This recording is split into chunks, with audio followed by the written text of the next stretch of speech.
우리 1차 미팅이 잘 마무리되고 나서 다시 한번 청약을 받기 위해서 열심히 설계하고 브리핑까지 다 했는데 이제 사인만 남은 상황이에요. 분명히 이건 됐다, 사인한다 라고 확신을 했는데 갑자기 고객이 생각해 볼게요 라고 한다면 여러분은 어떻게 하고 계세요? 생각해 볼게요, 이거에 대한 의미는 거절이 아니거든요.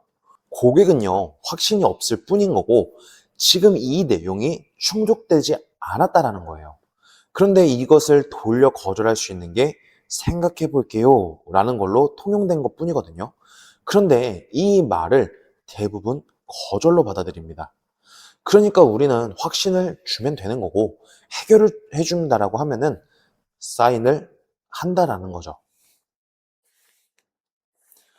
생각해 볼게요, 뒤에는 다양한 이유가 있거든요. 돈이 부담되거나 배우자의 동의가 필요하거나 아직 필요성을 못 느꼈거나 다른 곳이랑 비교하고 싶거나 그런데 이걸 모르면 그냥 끝나요. 그래서 그냥 무조건 일어나면 실패입니다. 이런 두루뭉실한 거 말고 해결책을 좀 알려드릴게요. 이걸 학습하신다면 다음 질문이 생겨서 또 한 번의 기회가 만들어지실 거예요. 음, 고객이 거절하는 이유를 알아야죠. 돌려서 물어보지 말고 직설적으로 한번 물어보세요. 설계자님, 본인의 설계안에 자신이 있는 사안이시라고 하면은 확신을 가지고 당당하게 물어보세요. 이렇게 변화가 생겼음에도 불구하고 생각을 해보셔야 하는 부분이 어떤 건가요? 금전적인 게 문제일까요? 담보적인 게 문제일까요? 아니면 기존과 큰 차이가 없다고 느껴지시는 건가요? 라고요. 이유를 들어야죠. 이 사람의 속내를요. 그리고 그 문제를 해결하면 되는 거잖아요. 금전적인 게 문제래요. 그럼 현재 납부하는 선에서 금액은 동일하나 보장받는 게 확연하게 달라졌지만 금액을 줄이는 게 먼저다라고 하면 담보로 일부 수정해서 고객님이 생각하신 금액선으로 조정해 보겠습니다 라고 하면 되는 거고, 담보적인 게 문제다라고 하면 어떤 부분이 그렇게 느껴지셨나요? 하면 얘기를 할 테니까 거기에 더 전문적으로 설명하되 가장 중요한 건 마냥 반론이 아닌 고객의 머릿속에 그림을 그려주게끔 만들어주면 되는 겁니다. 더 나은 점을 모르겠다라고 하더라도 기존 것과 변화된 것의 차이점을 똑같이 머릿속에 그려주면 되는 거고, 거기에 핵심은 거기에 덧붙여 이런 불편한 담보에 앞으로도 돈을 계속 내셔야 되니까 보험사는 감사합니다 하고 자산을 늘려갈 거예요 라며 손실을 부각시키는 거예요. 사람의 심리는요, 손실을 회피하고 싶어 해요. 이건 그 어느 누구든 똑같은 거잖아요. 그 점을 이용하시라는 겁니다.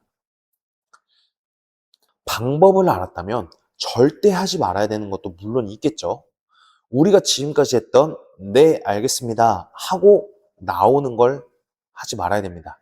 그렇게 반복되면 그 미팅은 그걸로 끝이에요. 끝. 연락 기다리는 거 기대도 하지 마세요. 고객이 나 만났을 때 현장에서 이런 게 불편해 라고 호소를 안 했잖아요. 고객한테는 이게 숙제예요. 이게 짐으로 남았다고요. 그래서 다시 연락을 하거나 다시 만나게 된다라고 하면 이 불편한 얘기를 해야 되잖아요. 그래서 당연히 피할 수밖에 없는 거예요. 그러니까 연락이 안 되겠죠? 음. 우리 얼굴 보고 불편한 얘기 다 했으면 그거 해결해 준다라고 했으니까 그거 해결책만 만들면 되는데 피할 일 있을까요? 없어요. 고객도 불편한 게 숙제라고 했잖아요. 그거를 이미 얘기를 했기 때문에 대안책을 준다라고 하니까 부담감이 아예 없어지는 거예요. 그럼 다시 만남이 가능할까요? 불가능할까요? 만남이 될 수밖에 없겠죠. 클로징 화법은 한 번에 되는 게 아닙니다.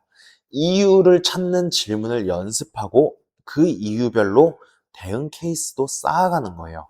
그리고 계속해서 복귀하세요, 복귀. 그 복귀만이 성장하는 유일한 길인걸요. 이런 것들이 당장 몸에 배기까지는 시간이 필요할 거예요.